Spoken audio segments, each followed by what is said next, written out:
Саламатсыздарбы, урматтуу кадырман журт, назарыңыздарда Семетей баяны. Эмесе 29-чу көрсөтүүгө назарыңыздарды буруңуздар. Токтогон жерден кепти улай берейин. Ошентип Семетей Бакайды, Текечинин Ормонбегин, Алмамбеттин уулу Гүлчорону жана ошондой эле Чубактын уулу Канчорону төртөөнү тигил Кашкардын нары жагында, андан нары чоң Котондун жакасында жайгашкан Кебес тоонун түбүндөгү жерди жайлаган Шыгайдын уулу Чыңкожо деген мыктыга туугандашалы, биригели таласка көчүп келсин. Эгер экөөбүз бириге турган болсок, эгер ошол Чыңкожо тууганым, Чыңкожо өзү Ноойдон болгон экен. Ал тетигил ошол Кебес тоону жер деген ак балтага ак үйлүү кеткен бала экен. Элдин тынчтыгы үчүн, өлкөнүн бузулбастыгы үчүн ошол Чыңкожону ак үйлүү кылып, ак балтага убагында калтырган экен. Мына ошол жерде Чыңкожо чоңоюп өсүп, анан Нойгуттун баарысына хан болуп, ошол жакты бийлеп турган кез экен. Мына ошол Чыңкожого мага бел боло турган болсо, тетигил Кытайдан баягы атам менен кошулуп барган 12 эле хандын эмес, керек болсо 40 атамдын кегин кууйм деп Чыңкожону өзүнүн жанына тартууга, Чыңкожону биригүүгө чакырып, элчи кылып бул төртөөнү жөнөткөн эле. Бирок кайран Шыгайдын уулу Чыңкожо оңдалысы кең экен, найзага ыктуу бек экен дейт. Бука моюн буурасан баатыр мүчөл ер экен дейт. Бирок ошондой болгону менен мунун кайран акылы кем экен дейт. Муну ошентип бая Бакай тетигил Чыңкожонун алдында туруп, Семетейдин айткан сөзүн айтып, жазкан катын окуп берип, муну ушинтип турганда Бакайдын үстүнөн түшүп, төмөндөтүп сүйлөп, Бакайдын бакайлыгын тоготпой турат дейт. Өй, бул Бакай баягы Манастын алдыга салсам ак жолтой, артта жүрсө саң колдой абас экенин билбей, Бакай күчүндө турганда керек болсо Кытайдын кандары алдында чөгөлөгөн Бакай экенин түшүнбөй, карылыгынын айланганы Бакай араң чыдап турду дейт. Ошол Чыңкожодон төмөндөтүп сүйлөп, өзүнчө үрпөңдөп, минтип мүнөзүн көрсөтүп жатканда, бай Алмамбеттин уулу Гүлчоро эшикке чыгып, баягы Чыңкожонун абдан жактырган караты бар экен дейт. Ошол каратка өткөндө да айтып берген, дагы кайталап кетейин туугандар, баягы ногойдун энин салып, кулактын учунан оюп кесип алып, баягы каратты агытып, анан кайра шып этип кирди дейт. Үйгө кирсе, баягы Чыңкожо өзү орой кыял неме болчу дейт. Бакайга күлтүңдөп, көрүнгөн нерсени сүйлөп, дөөрүп кетет бир туруп, аябай Бакайдын жинин келтирип, орой сүйлөйт. Муну ушинтип атканын көргөн Гүлчорон жанчып кетти дейт. Баягы Чыңкожонун астына барып, баатырлыгын көр, Алмамбеттин уулу да тетигил Чыңкожону баштан ары камчы менен тартып калды дейт. Ой, муногу Нойгут уруусун сен өзүң чаап алып башкарып жүрөсүң. Манастын арты менен келбедиң беле бул жерге? Деп муну ушундай сөздүн баарын айтып, жакшылыгың менен көмбөсөң, анда убагында Манаска Нойгут уруусу мына бул жердин баардыгы алымын төлөп турчу эле. 12 жылдыктын бирин койбой азыр бүт бардык алык салыктын баардыгын бересиң. Сен 12 жыл унчукпай койсо, алым төлөбөй, салык төлөбөй өзүңчө эл болуп калган экенсиң деп, муну ушундай кепти ортого койгондо Чыңкожо анын үстүнө тетигил Гүлчородон камчы жегенде ойсура олтуруп калды дейт. Эси эңгиреп, башы кеңгиреп, муну ушинтип туруп калды дейт. Алаңгыча болгон жок, болбоду бул сүйлөшүү деп, анан кийин Бакай Текечинин Ормонбеги Канчоро Гүлчорону шарт бурулуп чыгып кетишти дейт. Жолдо келе жатканда Шыгайдын уулу Чыңкожонун ошол журтунун бүткүл жылкысын тийип алып, анан кийин барабанды тарс уруп, жылкынын баарын айдап, Гүлчоро тетигил Алмамбеттин сыр бараңын асынып жүргөн неме сыр бараң менен дүпүлдөтүп аткылап, жылкынын баарын үркүтүп, таласка жете ала турганын калтырып, жете албай турганын ошол жерде майда чүйдө кулун сулунун баарын союп тургандан кийин калган жылкынын баарысын таласты көздөй түп-түз айдаган бойдон кетип калышты дейт. Baya жылқыны төртөğü тиіп кеткенін ұққанда Шығайдың ұлы Чыңғожа жиндеп шықты дейді. Ай, бая қараттап келгіле, артынан қуылайым деп, мұны шүнтіп баштағанда қараты жоқ. Қарматпайды. Ал тетігіл ноғойдың ені басылып, құлағының үстінен ойылып, тетігіл ат үріккен бойдан ал бір жақта жүрет, антып-антып қармап келгенше, тетігі төрт батыр, бая жылқының барын сүрді дағы, айдап кетіп қалышты, ұзап дейді. Ошентіп башын құчақтап, тетігіл Шығайдың ұлы Чыңғожа емне қылар айласын таппай отырып қалды дейді. Көп өтпей мұндай ойға келеді. Оған тарапта Жетігер деген Қырғызстан ұруысы жашайды екен. Бұл ұруының басшысы Бағыш деген болған илгері. Мына ошол Бағыш өткөндөн кейін анын ұлы Толтой Бағыштың бийлигин қолға алып, елді имеріп башқарып қалған екен. Толтой өзі біраз жош, момын келген, мұны шындай жан екен. Ошентсе да атасынан өткен бийликти қолға алып, ошол Жетігердің барын башқарып жүрген чак екен. Бұл жақтан Эштектің ұлы Чыңғожа мына ошол Толтойға барамын.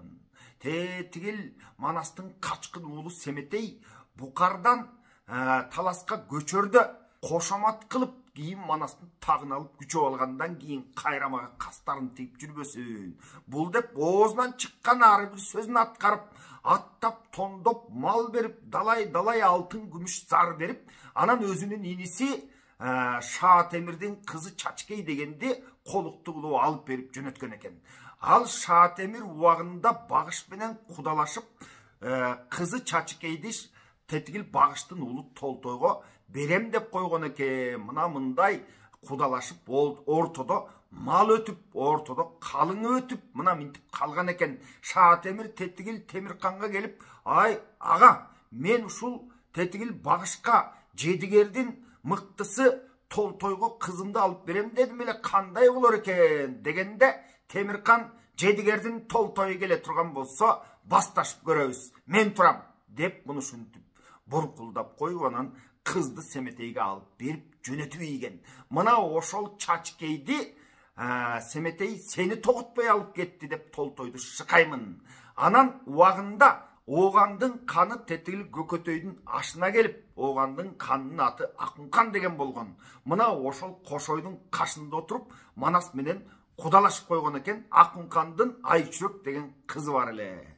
Манастын уулу Семетейге тийиш керек эле. Эми барамдагы сенин катыныңды тетигил Семетей Шаатемирден алган бойдон кетти. Сени тоготуп койгон жок. Сага тийчү Чачкей эми Семетейдин катыны болуп калды. Сен болсо эми тетигил Оғандын Акунканын камасаң да, эмне кылсаң дагы тетигил Айчүрөк деген кызын алышың керек. Муну шинтип, бул экөөнү шыкаштырып, анан Семетейге Толтой экөөбүз биригип алып кол салсак, Семетейди тетигил таласын келип басып алсак, ошондон анан Семетейдин мага мыкты сынганын көрөйүн деп, бая Чыңгожо Толтойду көздөй көчүп кетти. Эми Толтойдун эли Чыңгожонун мүнөзүн билет эле, Толтойдун мүнөзүн билет эле. Бул эми Чыңгожо бул жака келди, кайсыл чуунун ичинен чыгар экен. Ал эми биздин Толтойубуз бир аз жөнтөгүрөөк, жоош немеле кандай болор экен? Бизде эми тетигил келген Чыңгожо башкарбаса болду деп аксакалдар абдан кыйылып, айрым-айрым жерлерде минтип талкуулашып калды дейт. Толтой болсо тетигил Чыңгожонун келгенине сүйүнүп, баабедин деп бакырып, 90 жылкы чалып, коросонго кой союп, муну ушинтип ырым-жырымын кылышып, экөө антташып, дос болушуп, мылтыктын оозун өбүшүп, кылычтын мизин жалашып дейт. Муну ушинтип абдан ынак адамдар болуп калды. Экөө бири-бирисиз баспайт, ит агытып, куш салышып, аңгулашып, муну ушинтип жатып калышты дейт. Эл болсо кошулуп, баягы майкөл, сүткөл, токчулук заман. Бир күнү анан кийин Чыңгожо Толтойдун үйүнө келип, жалпы жакшылардын баарын чакырып алып, анан кийин Толтойго айтып жатат: "Ай, Толтой, сенде намыс барбы? Тетигил Букардын каны Темиркан, анын иниси Шаатемирдин кызы Чачкейди сен алышың керек эле. Бул Чачкей сенин катының болуш керек эле. Аны болсо тетигил Семетей алып кетти.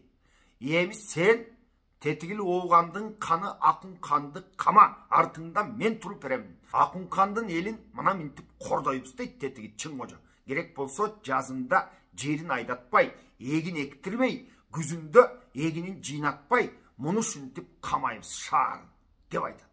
Егерде соғыша тұрған болса, артыңда мен тұрып берем дейді. Шынында Чыңғожа абдан қату батыр, қату шерелі.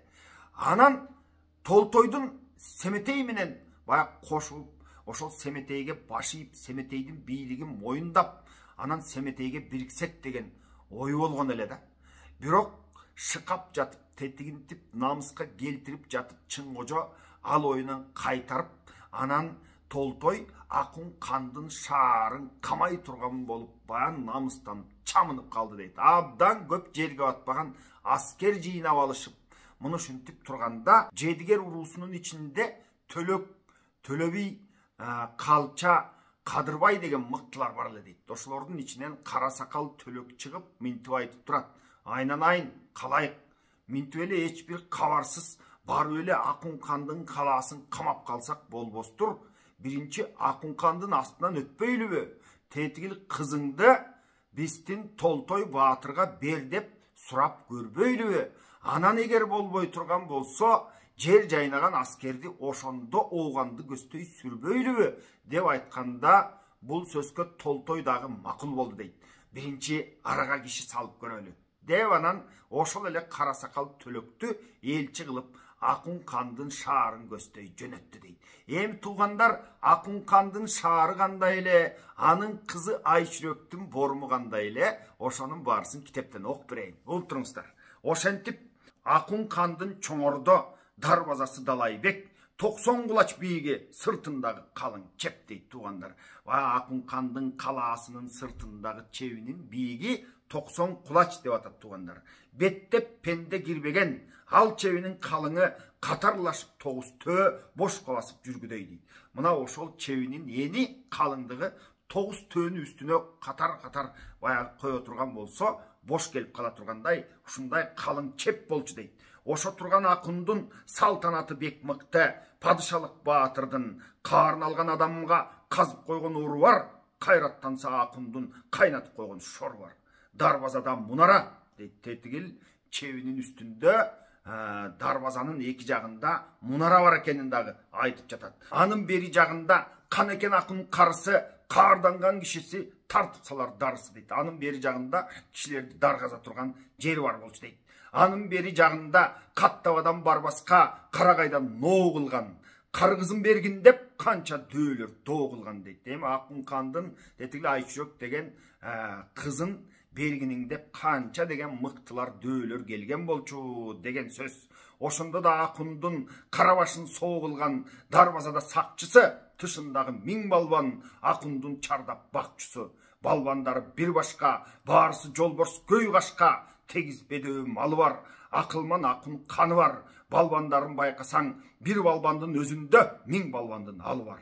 Эшигинин оозунда бакмачысы башкача, босогодо коңгуроо, коңгуроосу кагылса, коер эмес куу жанды, ар жагында сакчылар кокусунан жабылса. Арсландай чамынган адамдын мурду кулагын тумар кылып тагынган сакчылары дагы бар. Эшиктин бер жак жагында кылыч тумшук били бар, катын алчу Толтойдун кыйындыгын билип ал дейт. Эми бул Акун кандын сакчылары дагы абдан балбан баатырлар болчу дейт. Айрымдары адамдын мурду кулагын тумар кылып мойнуна илип алган мунушундай дөөлөр бар болчу дейт. Анан эшиктин жанында коңгуроосу бар эле дейт. Ниети бузук кокус какыс бир адам барып калса, ошол коңгуроосу кагылчу эле дейт дагы. Анан кокусунан тетигил жакта сакчылар жабыла турган болсо, анча-мынча адам тирүү калчу эмес дегендигин айтып атат. Эми ошого кызын алам деп, катын алам деп элчи жөнөтүп аткан Толтойдун баатырлыгын кара деп жатат.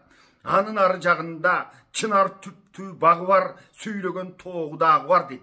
Эми ошол бактын ичинде сүйлөй турган тоогу бар болчу дейт. Эми тотугушта айтып атат туугандар.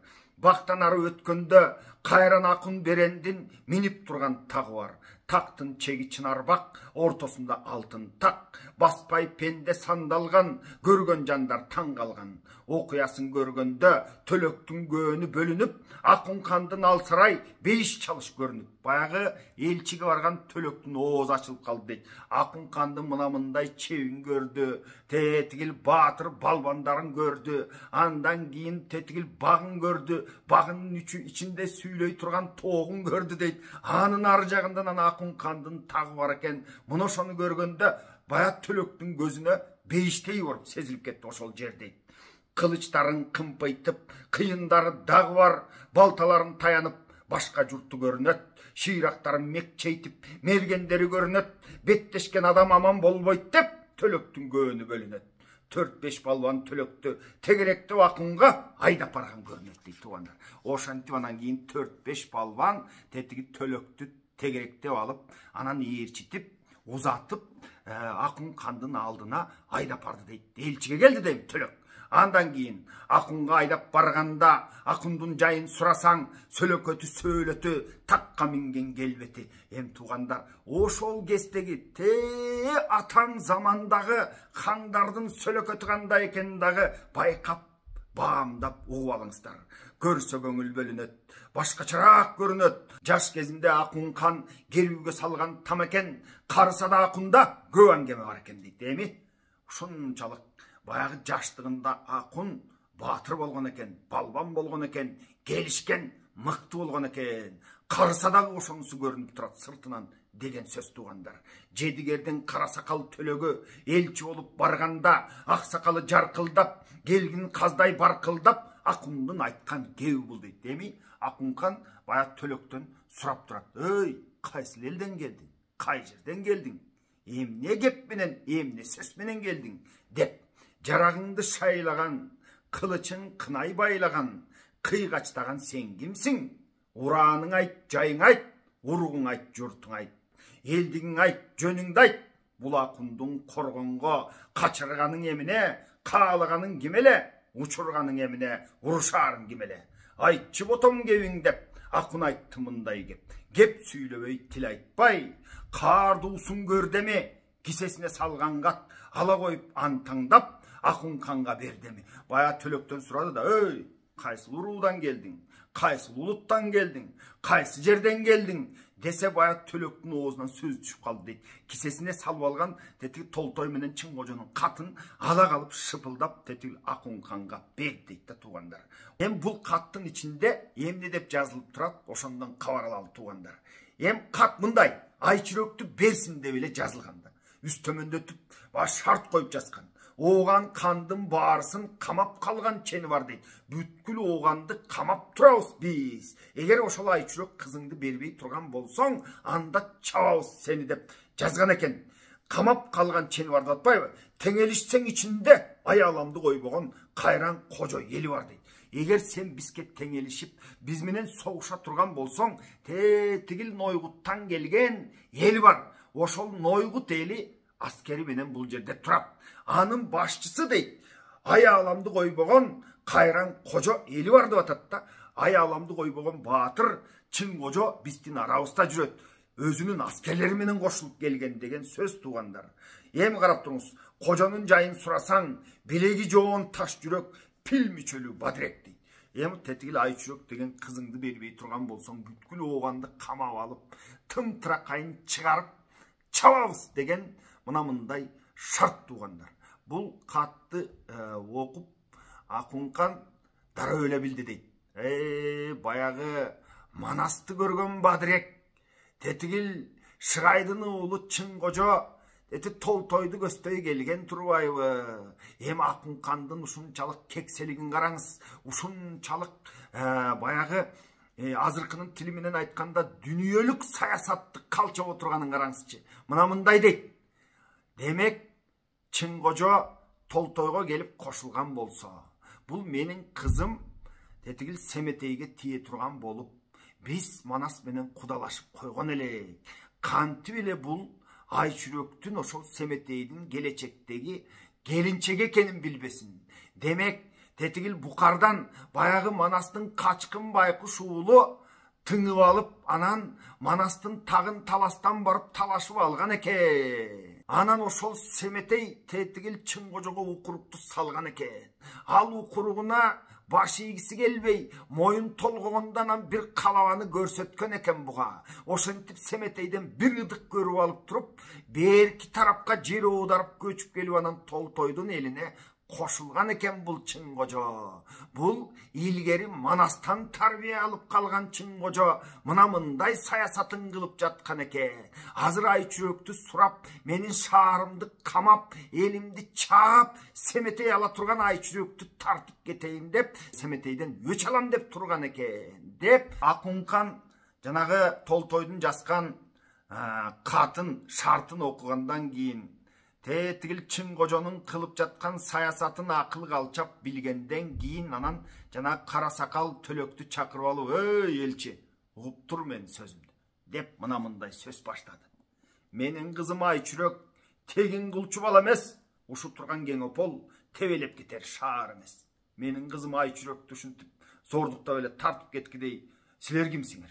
Менин шаарым Ополду минтип эле аскер баштап, калың кол жыйнап келип камап калсаңар жөн эле бошотуп берчүдей, биз эмне тирүү жан эмес бекенбиз" деген сөздү айтып атат. "Калың кара жедигер каптаптырсың чок эле" дейт. "Эй жедигер эли, силерде акыл барбы кичине? Каптап келип алыптырсыңар да бул жерге." Калың кара жедигерди айтып атат да. "Толтой менен кожого нар өлтүрүп таштаган бул кордугум жок эле, эр өлтүрүп таштаган кун кордугум жок эле" дейт. "Мен Толтой менен кожого" деди чың кожон айтып атат. "Экөөнө эч кандай кегим, эч кандай өчүм, аласа бересем жок эле. Бул эмне кылганыңар силердин?" деп атат. "Убадабыз 80 күн" дейт. "Мейли, 80 күнгө убадалашалы. Каптап кетпей кокустан, кыргын болбой кокустан, калың колун тыйсын да. Тетигилер ушул 80 күндүн ичинде биздин шаарды каптап кетпестен калың колду тыйып турсун. Катыналары чын болсо дегениме көнбөйбү? Чың кожонун каратын кебес байлап келбейби? Эр Толтойдун сургоян башалары чын болсо башатына бербейби? 700 кызыл нарайдап калыңына бербейби" дейт. "Эми булардын катыналары чын болсо тетигинтип аскер баштап келип албастан алдыма куда түшүп жөн келбейби? Тетигил чың кожонун каратын байлап алып, андан кийин сургоёнду жетелеп алып, канча деген нарайдап, алтын күмүш зарайдап, мына минтип куда түшүп жөн келбейби" деген сөздү айтып атат. "Алты кертип жүк жыйып, алдыңкы жолду чаңдатып, зайыбын Толтой албайбы? Күйөө болуп калбайбы? Куюп сунган чайы жок, куда болгон малы жок. Кол көргөзүп колоңдап, кордукка чүрөк бербеймин. Айтылмыш эки атын мага берсин тартуу кылып, дегенине көнбөймүн" деп тетигил кордоп, "Мен чүрөктү силерге коркуп тартуу кылып бере албаймын. Эгерде кызымды ала турган болсо, мына минтип калыңын айдап алып, алдыма түшүп жөн келсин. 80 күндөн кийин мен силерди күтөмүн" деп Акункан мына мындай айла кылып жана элчини узатты дейт. Элчи Акункандын жанагындай саясатын, жанагындай айласын түз түшүнүп алган бойдон делдектеп жөнөдү. Акундун угуп убада кара сакал эр Төлөк калкына кайтты энтелеп.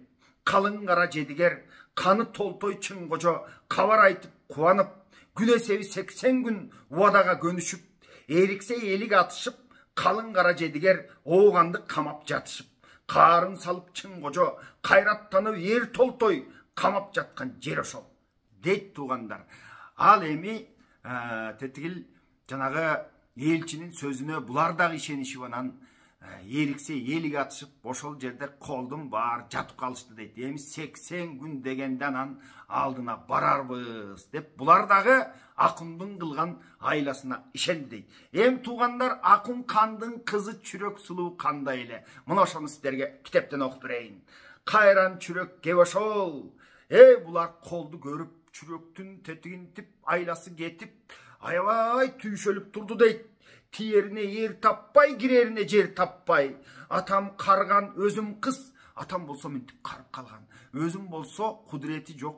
Илберинки момундай бир назик кыз киши болсо. Камап келсе жедигер, ай караңгы түнбүр көк, түн эмне болот деп. Атам карган, өзүм кыз, ушу күн эмне болот деп. Ат бороюн сыдырып, аяламдын баарысын бел байлаган белди таап, учуп жүрүп мен өзүмө тең туш эрди таап деп бая Айчүрөк айласы кетип мына минтип ойлонуп атат. Көңүлүм сүйгөн шерди таап, калайманды салайын, камап жаткан кожодон кайраттуусу Толтойдон кап кайда кегин алайын. Буунайын белимди, издейин мыктап теңимди, жээликкен кожо Толтойдон бир алайын кегимди. олоңдой болгон кайран чач, талашка түшкөн биздин баш, жедигердин толтойго небетим менен тиейин, арадан чыккан аңгиге айдалып кайдан жүрөйүн. Кудайдын салган буйругу ушундай экен көрөйүн, эселек толтой кашка алга эңкейип катын болгуча эр издеп жүрүп өлөйүн деп, Айчүрөк абдан акылдуу, абдан билимдүү, абдан илимдүү кыз болчу дейт. Өтө мыкты тарбия көргөн, өтө мыкты билим алган, илим алган ушундай кыз эле дейт. Тетигил кашка алга деген тайыз кишиге мен кантип тиейин, ушуга катын болгончо эр издеп жүрүп өлөйүн деп, аккуу кебин кийип куулуп дейт. Анан көктү көздөй көкөлөп бийик учуп чыгып, тетигил Ополду ашып, андан бери Кашкарды, андан бери тетигил Кытайдын чегине жетип калды дейт. Асманда өзүнө тең шер издеп учуп баратат кайран сулуу. Эм калганын кийин көрсөтүүдө айтып берем туугандар. Кайрадан көрүшкөнчө аман болуңуздар.